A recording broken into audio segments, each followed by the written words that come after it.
Bonjour à tous, merci d'être présents, merci d'être présents dans ce FIC. La présentation aujourd'hui que je vais vous faire s'appelle « Mon trafic est chiffré, un NDR ne verra rien, on parie ». Comme je le disais, c'est un peu provocateur. Ça vient d'où? Ça vient souvent de questions clients qu'on reçoit souvent et on essaye d'expliquer à chaque fois la même chose. Et je voulais profiter aujourd'hui du temps qui m'est donné pour essayer de démystifier un peu le sujet, d'expliquer clairement les choses parce que c'est un sujet qui est complexe. Le chiffrement, généralement, si je m'adresse à chacun d'entre vous, je pense qu'il n'y en a aucun qui a un bouquin de chiffrement sur sa table de chevet. Ça m'étonnerait. C'est un truc chiant. Et en fait, on a tendance un peu à confondre tous les sujets. Et je voulais essayer de remettre un peu l'église au milieu du village, expliquer ce qui se passe réellement, qu'est-ce qu'on est capable de voir. Et vous allez le voir dans la présentation. Il y aura une petite vidéo. Le but est un peu de prendre à contre-pied cette hypothèse, en tout cas c'est ce qu'on entend, c'est-à-dire de détecter ce qu'il y a de pire à détecter. Vraiment, j'ai pris la pire attaque qui existe, que personne n'arrive à détecter, qui est complètement chiffrée, et je vais vous prouver que c'est détectable. Voilà. Donc on y va. Alors, je ne sais pas si tout s'affiche, oui c'est bon. Donc qu'est-ce que c'est qu'un NDR? Brièvement, j'ai interrogé ChatGPT parce que c'est à la mode, évidemment. Qu'est-ce qu'un NDR? Pour résumer, c'est notre métier. On fait des appliances réseau qui vont capter l'ensemble du trafic réseau et qui vont essayer de détecter des attaques, des anomalies. Et souvent, les gens nous disent c'est un nouveau mot. On entend beaucoup EDR, on entend beaucoup XDR, on entend un peu moins NDR, on entend MDR, on entend plein de trucs. Donc, pour être concret, le NDR, N, c'est pour Network. Voilà. Donc, Network Detection and Response. C'est-à-dire capacité à détecter dans les flux réseau, à détecter et à répondre. Donc, d'une certaine manière, parer à la menace. Souvent, ce qu'on voit aussi, j'en parle une minute parce que c'est une question qui revient souvent, c'est on voit un peu des éditeurs, comme les éditeurs d'antivirus qui deviennent d'un seul coup des EDR. On a un peu le même principe chez nous. On a des éditeurs d'IDS, donc Intrusion Detection System, qui deviennent des NDR d'un seul coup. Alors, donc pareil, je le mets là, je ne vais pas le passer en revue, mais ceux qui disent faire du NDR, à minima, il faut qu'ils fassent 5 choses. 5 choses, c'est quoi? C'est technique d'analyse réseau, tout ce qui est IDS, génération de métadonnées, rétro-analyse, investigation, dashboarding. C'est le premier des trucs. La deuxième chose, c'est ce qu'on appelle la gestion d'assets. Pourquoi j'insiste un tout petit peu dessus? Au niveau du réseau, nous, on voit tous les flux. Et en fait, c'est hyper intéressant parce que si vous voyez tous les flux, vous êtes en capacité de détecter ce qu'on appelle tous les assets, c'est-à-dire tous les éléments qui constituent votre système d'information. Si je vous pose la question à chacun d'entre vous, est-ce que vous êtes capable de me dire à l'instant T quels sont tous les assets qui composent votre système d'information? Quelles sont vos caméras vidéo? Quelles sont vos machines à café connectées? Quels sont vos écrans connectés? Quels sont vos PC portables? Il n'y a aucun client au monde qui est capable de dire ça.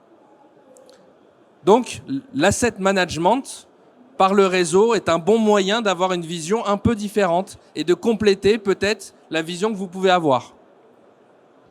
L'UEBA, c'est quelque chose dont on entend tout le temps parler. Je résume ce que c'est. L'UEBA, c'est ce qu'on appelle le behavior analysis, c'est-à-dire finalement faire tourner des algos de machine learning, d'intelligence artificielle, tout ça est très à la mode, pour essayer de détecter en fait des anomalies. Je vois tout le trafic, je le compare à ce qu'il y avait hier ou ce qu'il y avait il y a un mois, et peut-être que là, je vais voir des comportements différents. L'analyse statique, j'en parle pas, c'est des méthodes de détection. Et l'algo de scoring, ce qui peut être intéressant dans un outil de NDR, c'est à la fin de vous donner un score sur une attaque complète. Pourquoi ça me paraît important? Parce que on manque de ressources en cyber. Si jamais je vous donne des logs toute la journée à regarder et à analyser, rapidement votre métier va devenir très rébarbatif. Donc il faut des jolies interfaces avec des scores qui vous indiquent tout de suite l'état de la menace. Voilà. Donc après qu'on ait rappelé ce que c'est qu'un NDR, j'en arrive vraiment dans le sujet. Donc qu'est-ce qui se passe quand on a du chiffrement et qu'on essaie de détecter sur les flux réseau? Déjà, c'est un vieux sujet, très vieux sujet. Moi, j'en entendais parler il y a 15 ans. On m'a dit, mais non, mais avec TLS, SSL, le réseau verra plus rien.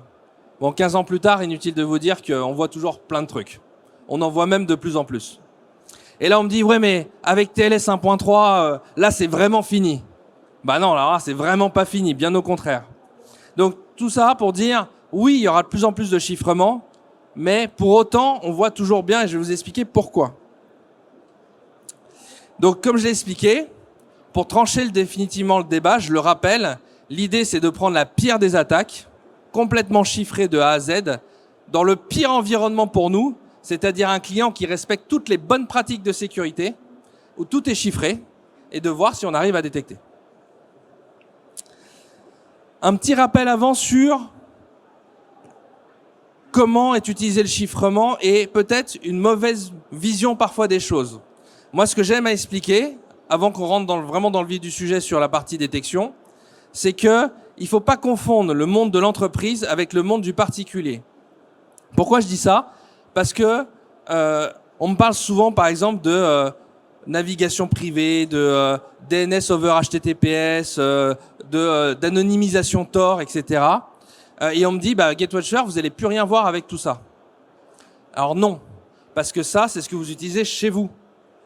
Donc moi, le premier, quand je suis chez moi, j'ai pas envie qu'on me trace. Voilà, je suis comme ça, je suis un peu parano, j'aime pas qu'on regarde ce que je fais. Bon bah ok, et ben je vais prendre du Tor, je vais prendre du DOH, etc. Je vais chiffrer un maximum pour qu'on ne voit pas. Mais ça marche pas dans le monde de l'entreprise. Parce que dans le monde de l'entreprise, on a besoin de contrôle, on a besoin de conformité. Et donc, le trafic Tor, vous en trouvez pas en entreprise. Si vous en trouvez, c'est qu'il y a un problème. Pareil, le DOH aujourd'hui, la plupart du temps, il est interdit. Alors, ce que je dis, c'est pas valable dans 100% des cas. C'est valable dans statistiquement 99,x% des cas.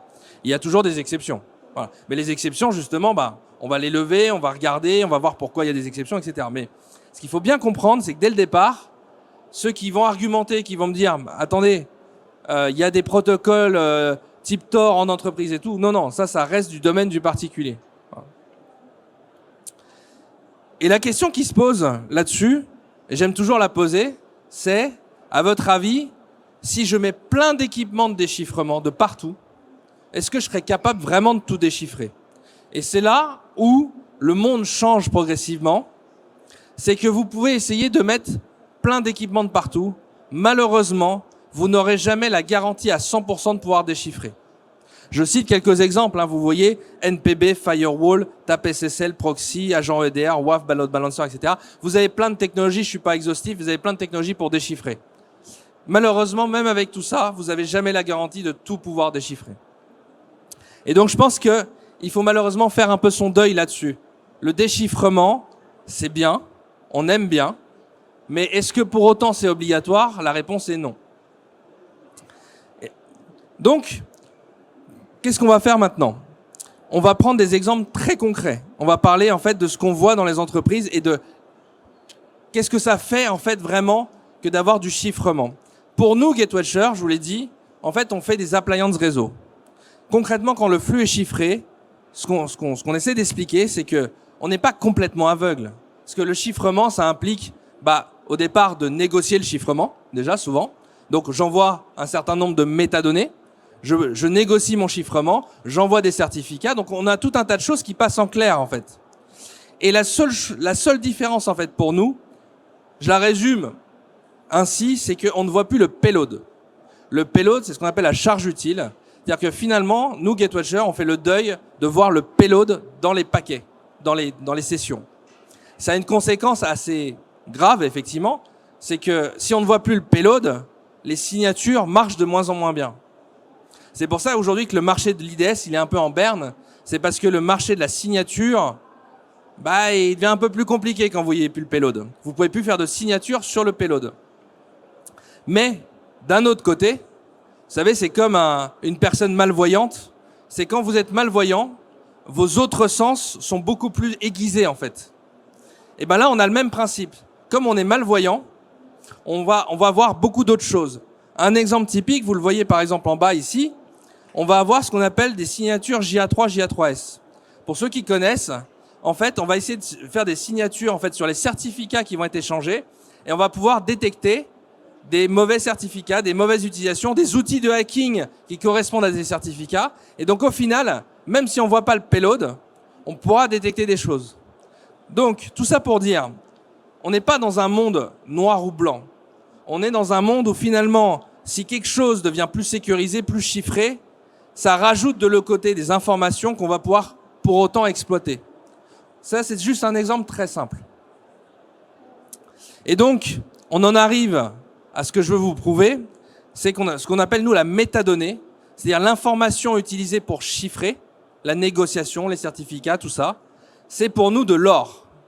C'est de l'or parce que on va le raffiner, on va le transformer, et vous allez voir qu'on va faire des choses extrêmement intéressantes. Je fais souvent un parallèle, je le trouve assez parlant. Vous me direz ce que vous en pensez dans les questions-réponses. Mais je pense qu'au FIC, surtout, on peut comparer ça un peu à ce qu'on trouve dans les agences de renseignement. Aujourd'hui, les agences de renseignement, si vous leur posez la question, si vous leur dites « est-ce qu'on arrive à capter les conversations, par exemple, des terroristes ?» Ils vont vous dire quoi? Ils vont dire « c'est de plus en plus compliqué. Avant, tout était en clair, on faisait une interception téléphonique, c'était facile. » Voilà. Aujourd'hui, le monde est un peu plus compliqué que ça. Les terroristes, ils ont compris, ils vont prendre des signals, ils vont prendre des télégrammes, ils vont prendre des outils qui vont chiffrer. Mais est-ce que pour autant, le travail des services de renseignement est moins bien fait? La réponse est non. Pourquoi? Je vais vous prendre quelques exemples. Si vous n'avez pas accès à la conversation téléphonique entre deux personnes, par exemple, vous avez accès, par exemple, au nombre d'interlocuteurs. Quand un appel se passe, vous avez des métadonnées qui vous disent, bah voilà, il y a X personnes qui sont en conversation. On a potentiellement le nom des personnes qui sont en conversation. On a les pics d'appel. Cette personne communique plus à telle heure, par exemple. On a des durées spécifiques. Tiens, c'est marrant, cette personne appelle à chaque fois 30 secondes. Ah. On a l'usage du chiffrement. Souvent, un indice intéressant, c'est, moi j'appelle mes amis, je les appelle par exemple en clair. Pourquoi demain, je déciderai d'appeler mes amis en chiffré? Vous n'aurez pas la réponse. Mais il y a forcément quelque chose de bizarre là-dedans. En tout cas, il y a une raison derrière. Et donc ça, c'est ce qu'on appelle encore une fois de la métadonnée. C'est-à-dire pourquoi il y a un changement de comportement. Pourquoi d'un seul coup chiffrer les conversations? Et puis il y a les volumétries de données échangées. Deux terroristes à un moment discutent entre eux, et d'un seul coup, il y a un pic énorme de charge avec des images. On peut se poser des questions. Voilà. Encore une fois, vous n'avez pas forcément besoin de connaître ce qui s'est dit entre deux personnes. Vous pouvez le déduire, même très bien, à partir des métadonnées qui ont été vues et interceptées. Voilà. Et aujourd'hui, le travail des renseignements est beaucoup là-dessus. Ils ne travaillent que très peu, au final, sur les conversations elles-mêmes. Ils travaillent sur toutes les métadonnées, les petites informations disséminées par les gens qui prévoient des actes terroristes. Et donc, on a exactement la même chose côté système information et côté Gatewatcher. C'est exactement la même chose qu'on fait. Alors, qu'est-ce qu'on a dans la métadonnée? Je vais être très très bref là-dessus parce que je veux vous montrer la vidéo et vous expliquer comment on fait ça. La métadonnée contient souvent le qui, le quand et le comment. Le quoi, comme je l'ai dit, le quoi, c'est-à-dire qu'est-ce qu'il y a dans l'information, qu'est-ce qu'il y a dans le payload, on l'oublie. Par contre, je peux savoir qui, avec de la threat intelligence par exemple. Deux adresses IP qui discutent entre elles, quelles sont ces adresses IP? Est-ce qu'elles ont déjà été vues auparavant? Est-ce qu'elles ont déjà fait des choses? Est-ce qu'elles ont été déjà blacklistées? Est-ce que c'est un opérateur que je connais déjà? Le quand, pourquoi d'un seul coup plusieurs noms de domaine apparaissent? Pourquoi plusieurs IP sont utilisés? Voilà, on se pose des questions. Et le comment, c'est bien sûr aujourd'hui l'intelligence artificielle, le machine learning en général. Vous allez utiliser des algorithmes qui vont vous faciliter le travail et qui vont dire « Attendez, là, il est en train de se passer quelque chose. » Voilà. Alors, je vais passer tout ça. On arrive à la démonstration. Alors, je le répète, ce que je veux vous prouver, c'est qu'on est capable de détecter des attaques hyper avancées, même si les flux sont chiffrés. On est d'accord. Donc le but, on se lance un challenge. Je vais détecter un framework, c'est-à-dire un outil très connu pour ceux qui font la détection du SOC, de la Red Team. Je vais essayer de détecter un outil qui est infâme pour tous les SOC. Il est indétectable, à chaque fois c'est un cauchemar.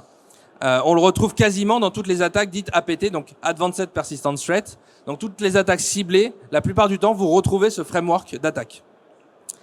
On veut essayer de le détecter dans 100% des cas. Et on veut le détecter, ce qu'on appelle sans faux positif. Je rappelle quand même quelque chose d'assez évident. Détecter à 100%, c'est facile. Détecter à 100% sans faux positif, c'est plus compliqué.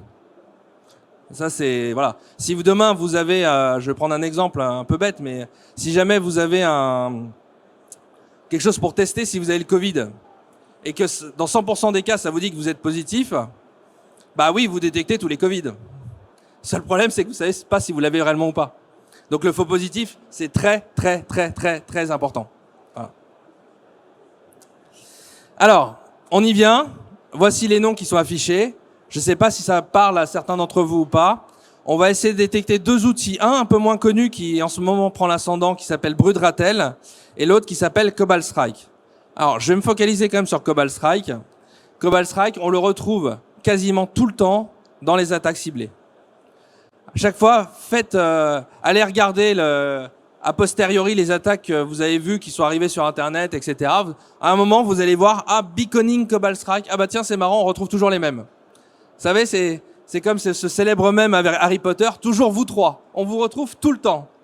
C'est pareil, on retrouve tout le temps du Cobalt Strike. Et on pourrait se dire, bah, tous les outils vont le détecter. Bah non. Faites le test, vous verrez. Non, à chaque fois non. Et donc, pourquoi c'est important? Parce que effectivement, je vous ai dit, on le retrouve partout. Et aujourd'hui, ce qu'on appelle le beaconing, c'est-à-dire vraiment l'action des malwares de communiquer avec des CNC, dites-vous qu'entre 2020 et 2021, ça a augmenté de 40%. C'est énorme. On est un pays qui héberge beaucoup de serveurs Cobalt Strike. On est un des pays qui héberge beaucoup d'activités sans le savoir, parce que c'est vraiment invisible, beaucoup en fait d'activités malicieuses. Donc c'est très important de pouvoir détecter ce genre d'activité. Et Cobalt Strike, si vous regardez, c'est un outil qui est payant. Et alors c'est super puissant, parce que si vous regardez dans le détail, vous allez voir que ça imite du trafic légitime. C'est assez impressionnant, hein. Faites le test si vous avez l'occasion. Nous, on a l'outil en interne, c'est génialissime. Votre trafic, il ressemble à du trafic Amazon, Google. En fait, d'un point de vue réseau, vous voyez rien. Vous avez l'impression qu'en fait, c'est du trafic complètement légitime. Tout est chiffré. Et j'y reviendrai, j'irai un petit peu dans le détail. Qu'est-ce que ça veut dire, tout est chiffré? Vous allez voir que c'est assez surprenant. Et c'est obfusqué. C'est-à-dire qu'en fait, si vous regardez en fait les échanges d'un point de vue réseau, c'est complètement aléatoire. Il y a ce qu'on appelle du padding, de l'ajout de données. Donc en fait, c'est difficile de faire des statistiques, c'est difficile de faire des approches mathématiques pour essayer de détecter quelque chose. Donc c'est vraiment, vous devez retenir quelque chose sur Cobalt Strike, c'est l'outil le plus utilisé, c'est l'outil le plus invisible, quels que soient les outils du marché. C'est pas que pour GateWatcher, c'est pour les EDR, c'est pour les firewalls, c'est pour tout le monde. Et donc, on va vous présenter ce qu'on appelle Beacon Hunter.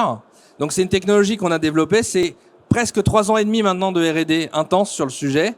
On va être capable de détecter en fait du Cobalt Strike, du beaconing Cobalt Strike. Comment on fait? Évidemment, analyse des métadonnées, parce que comme tout est chiffré, je vous l'ai dit, eh ben, il y a beaucoup de métadonnées. On va réussir à identifier les connexions.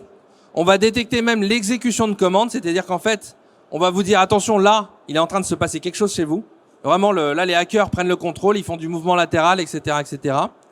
Et on va vous donner ce qu'on appelle une vision globale des connexions périodiques. Pourquoi? Parce que ces outils-là, ils font ce qu'on appelle un keep alive, c'est-à-dire qu'ils vous disent sans arrêt, je suis vivant, je suis vivant, je suis vivant, je communique, je communique, je communique. Voilà, on arrive à la vidéo. Je vais mettre sur pause à chaque fois pour que tout le monde puisse voir la vidéo.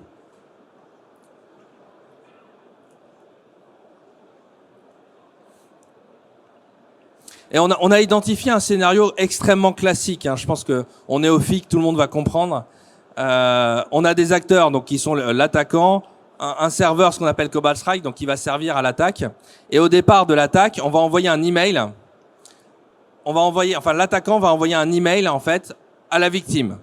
Et donc dans cet email, regardez, on vous montre vraiment ce qui se passe, hein. C'est-à-dire que là, en gros, je lance mon serveur Cobalt Strike. Vous voyez pas? Ah.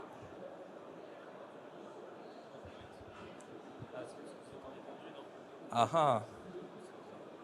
Comme ça? Donc je fais quoi? Je fais...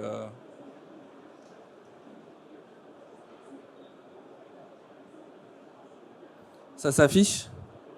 Désolé. Je reviens en arrière. Effectivement, je me suis dit, bon.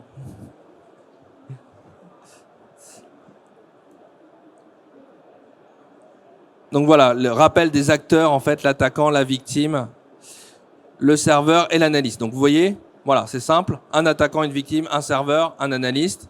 C'est parti. Donc l'attaquant, qu'est-ce qu'il va faire? Le grand classique, il va envoyer un mail à la victime. Donc comment ça se passe? Hop.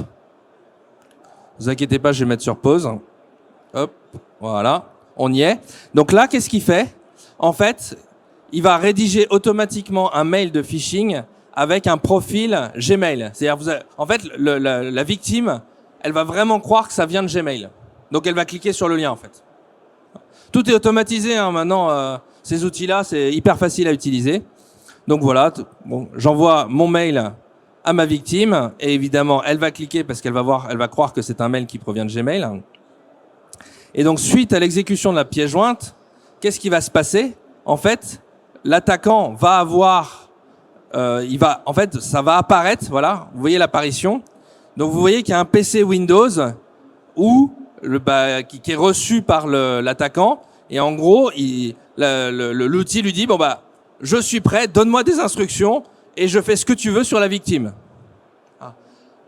Alors, on est quasiment comme dans les films, hein. C'est plus les lignes de commande, etc. Je vous en montre quelques-unes des lignes de commande, mais vous avez un outil carrément graphique. Vous avez des outils graphiques, maintenant, tout est automatisé. Donc voilà, donc là, la victime, elle est prête à recevoir ses instructions. Donc vous voyez que les deux sont connectés. Et donc maintenant, je peux exfiltrer des données, je peux me propager, je peux faire ce que je veux. Petite précision quand même, si vous pensez ça, vous allez le voir au niveau d'un firewall, vous vous trompez. Hein. Vous allez rien voir, mais rien. Vous allez juste voir quoi? Vous allez voir du trafic complètement légitime, type Amazon, type Google. Vous allez strictement rien voir.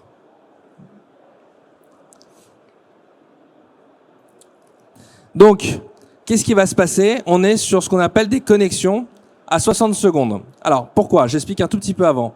Comme je vous l'ai dit, l'outil prévient toutes les 60 secondes qu'il est vivant. Pour dire au hacker, « Eh oh, la victime est toujours là, tu peux faire ce que tu veux. » Toutes les 60 secondes. Donc, comment ça se passe derrière? On envoie une instruction qui s'appelle sleep 60-0, c'est-à-dire qu'en gros, on donne l'instruction de périodiquement, toutes les 60 secondes, dans une connexion chiffrée, recevoir des instructions. Donc, imaginez toutes les minutes, le serveur dit « Je suis vivant, je suis vivant, je suis vivant, donne-moi les instructions, donne-moi les instructions, donne-moi les instructions. » Voilà. Donc, ce que je disais, c'est que si vous êtes un analyste et que vous regardez les logs firewall, etc., regardez, c'est 100% chiffré. Il n'y a rien qui n'est pas chiffré. Toutes les connexions sont chiffrées. Là, pour ceux qui connaissent un Wireshark à l'appui, on voit vraiment la connexion réseau, tout est chiffré. Hein. Il n'y a pas de triche.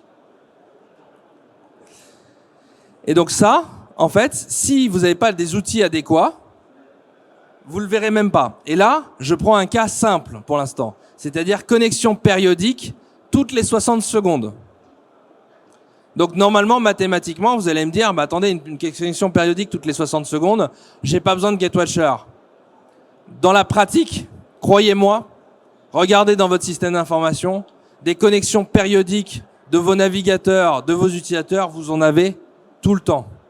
Donc pour faire la distinction entre ce que fait votre navigateur dans votre dos et ce que fait vraiment un attaquant, bonne chance.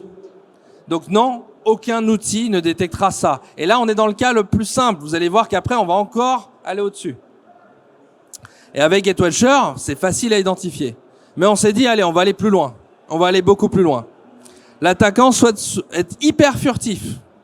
Et donc là, il va aléatoriser, je ne sais pas si ça se dit en français, il va rendre aléatoire, pardon, les connexions. Donc on est dans des connexions pseudo-aléatoires. Et on va donner une instruction qui est que ça doit se faire dans un laps de temps entre 10 et 20 secondes. Par exemple 18 secondes, 13 secondes, 15 secondes, complètement aléatoire. Et donc ça, vous allez voir, pareil, l'avantage de ces outils-là, c'est que tout est facile. Vous avez juste à donner une petite instruction, sleep 20-50. Donc, c'est quoi? C'est vous allez mettre ce qu'on appelle un jitter à 50% et vous allez mettre un maximum de 20 secondes. Et voilà, c'est parti. C'est quand même des outils simples, hein. Et là, qu'est-ce qui va se passer? Eh ben, 20 secondes vont passer, puis 18 secondes, par exemple. C'est complètement aléatoire. Et on s'est dit, bah tiens, on va essayer de modéliser ça sur les firewalls. On va voir en fait ce qui se passe sur un firewall classique, traditionnel que vous connaissez, pardon, et ça donne ça. Voilà. Alors là, je défie quiconque de dire ce qui se passe. Voilà. Donc là, mais ça ressemble vraiment à ça. Donc là, bonne chance pour dire oui, là j'ai vu quelque chose là quand même. Là, même dans Matrix, ils n'y arrivent pas. Donc c'est complètement aléatoire. Et donc pareil, vous allez voir que nous, on va mettre du Gatewatcher à ce niveau-là.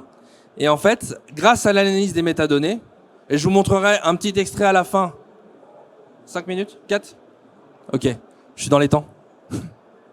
Vous allez voir qu'à la fin, je vous montrerai un petit peu à quoi ça ressemble derrière. Je pense qu'en même 30 minutes, j'arriverai pas à expliquer un algorithme de machine learning. Donc, ce que je voulais faire, c'est juste vous montrer à minima ce qu'il y a un petit peu derrière. Voilà à quoi ça ressemble. Si vous regardez, je ne sais pas si vous voyez ma souris, mais si vous voyez en fait le début, on est dans Cobalt Strike par défaut. C'est-à-dire, on est dans des connexions périodiques. Et donc, on a un schéma comme ça. À partir du moment où on a rendu aléatoire, vous voyez que là, ça devient très compliqué à détecter en fait. Là, je ne fais que grapher sous un outil qui est classique, un Elasticsearch, Kibana pour ceux qui connaissent. Je ne fais que grapher en fait les connexions. Et donc, tout l'enjeu en fait pour nous, il est là, si vous voulez. C'est que ces métadonnées, on les a. Mais pour essayer de voir quelque chose dedans, c'est très compliqué. Et donc, le seul choix qu'on a eu, c'est d'entraîner des algos de machine learning pendant un certain temps. C'est très compliqué à entraîner. Je vais vous montrer en fait à quoi ça ressemble dans quelques secondes.